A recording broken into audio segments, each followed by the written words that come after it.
Hey, how's it going, everyone? We are back once again on the final whistle to do a preview on the Euro 2020 final between England and Italy this Sunday at Wembley. And it is unbelievable to actually think England are in a major competition final at home, nonetheless. But, guys, we're going to talk about what I think is going to happen, who I'd like to see win, which you guys should obviously know if you follow my content, and just what I think is going to happen here, guys, and what I think of the journey of both of these teams. Guys, we're going to jump straight into things, and I want to talk about just both these teams in general. Italy, guys, for me, I saw as being a dark horse and underdog. You might think of Italy being an underdog is kind of weird, a dark horse being weird, but they're one of those big nations that everyone kind of threw to the side coming into this tournament and didn't really talk about them as much. Everyone was talking about their Belgium, their Portugals, Germany's, France, so on, so on.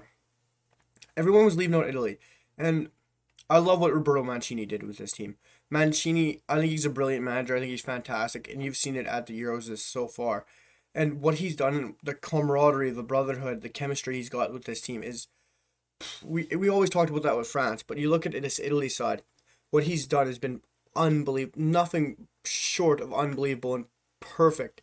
What he did with getting every player minutes and just a little bit of time on the pitch shows how much it means to him to get the players to enjoy playing the game and to get everybody who was on the squad to get on the pitch is fantastic. I remember seeing him in the group stage subbing off Donnarumma for Sirigu or whoever the backup goalie was.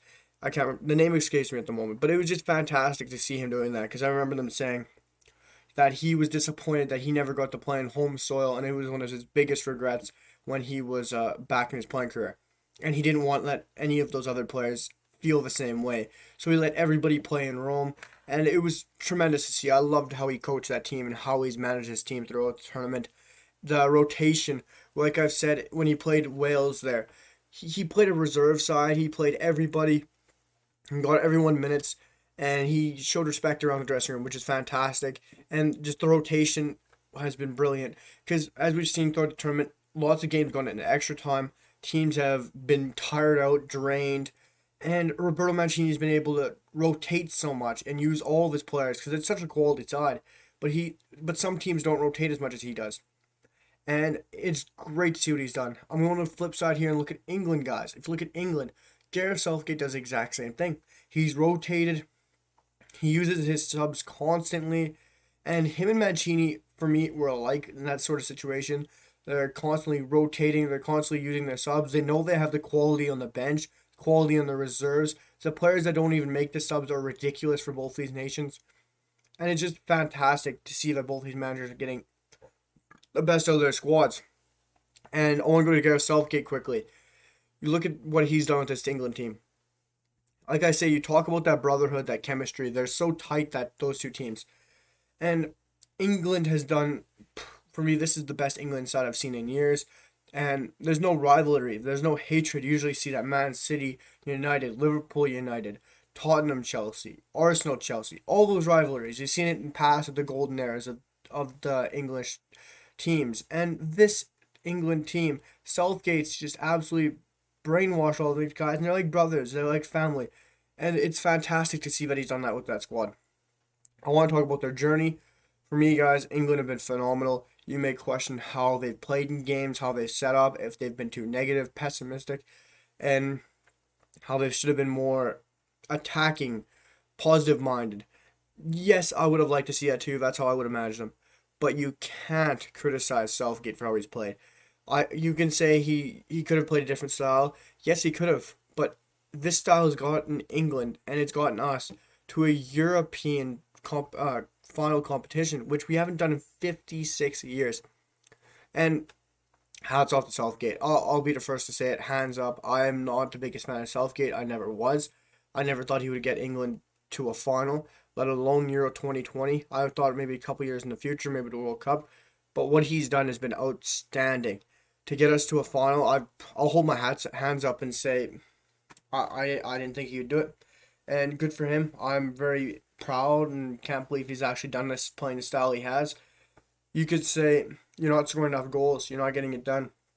Southgate knows if he cannot allow goals, which Maguire, Manchester back line has been absolutely phenomenal, and T Rex Arms has done very well, surprisingly, besides that free kick, which I think he should have kept out. But if you look at England, guys, no goals until the semi-final, which was a set piece, which I think Jordan Pickford would have kept out if he was longer arms. But still, they've only allowed one goal all tournament. That's from the set piece, which is outstanding from any team in the world, any team, any competition. Allowing one goal from a set piece in the whole tournament, and you're in the finals, phenomenal, really. And I just want to talk about how Southgate manages this team before I give my predictions and whatnot for lineups and whatnot. What Southgate's done really in this tournament, he's rotated a lot, or he's made lots of subs, which I'd love to see, which I talked about earlier. But if you look at what he does in later games, he knows if he can keep that score stalemate, if he can be up 1-0, if he can keep them down or not scoring, he'll then look to his bench, and he looks at that quality on that bench, and his mouth is watering, the fans' mouths are watering, and they're thinking, oh God, who's coming on? You got Sancho, you got Rashford, you got likes of Jack Grealish, you got Bukayo Saka, Phil Foden, Mason Mount. You don't know which was going to be starting, you don't know who's going to be on the bench, but the quality you got there to bring on is unbelievable. And I know there's a lot of England fans out there saying he needs to play Grealish, he needs to do this. He looks at the 70th minute and he brings two wingers on. He'll bring an attacking midfielder on. He's changed it up so well for me in the man management and the in-game management, tactical wise. Southgate's been perfect for me. Nothing less of perfect. And hats off to him because he's done a fantastic job with all those subs he's had to work with. And you look at Rashford, he's maybe had, 10 minutes? Rashford's hardly touched the pitch. He's still happy. Same with Sancho. He started actually one game. Grealish is still happy. He's enjoying his football. And that's just what Southgate's done with the atmosphere in the camp. And hats off to him. And I just want to quickly say about the lineups. I don't think Grealish is going to start. I'd love to see him come on the 70th minute again. And it'd be fantastic. I think you're going to see Sterling and Bukayo Saka. But before I go to my score prediction and who I think is going to win Euro 2020, I just want to quickly say I know myself as an England supporter, as being a bit English myself, having having friends over in England, listening to English YouTubers like I always do, and hearing them say, we're scared of Italy. We're scared of being in this final. We're not sure what's going to happen here. Even myself, I'm like, yeah, this Italy side does scare me a lot. They got some phenomenal talent up there. Federico Chiesa, you got Immobile, Berardi, Locatelli. You got some fantastic players over there. They scare me. They really do. But if I'm an English fan and I'm looking at my team compared to Italy, I'm thinking, we got a way better team than they do. And what do you think those Italy fans are thinking? Over there in Italy, they're saying, holy crap, we're playing this English side. This English side could blow us away. They've only allowed one goal all tournament, and it's just from free kick. They're probably scared like crazy. This Italy side is probably looking at this like this is the best England team they've had in years. What are we gonna do? They're playing fantastic football, and I wouldn't blame them if they're doing that. That's what I'd be doing if I was an Italy supporter. And I just want to give my score predictions here, guys. I know this is a bit longer video than I usually do, but there's just so much to talk about here, and I could go on for another 10-15 minutes if I really could. But I don't want to bore you guys right now.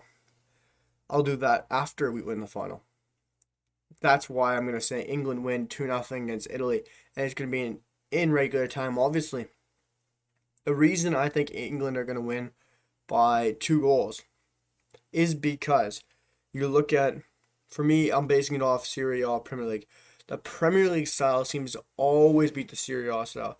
Look at the Italy side. They're majority, Serie A players. You got in the starting 11, who do you got that's not Serie A? You got Verratti and Jorginho. Everybody else is Serie A. Look at the English side. Not one player is from outside the Premier League. And you look at that English style of football, or the Premier League style of football, compared to the Serie A Italian style of football. Look at the likes of the Champions League and the Europa League. Every time a Serie A team seems to play an English team, they may play better than them, but they always seem to get beaten. They always seem to get out physicality-wise, outplayed. Sometimes English game is a bit rougher for me, and I think, as seeing for years, I'll base this as a Manchester United fan. AC Milan, Manchester United. AC Milan played us out the park at Old Trafford. we still moved on. We still beat them at home. We still played well, and we still moved on to the next round.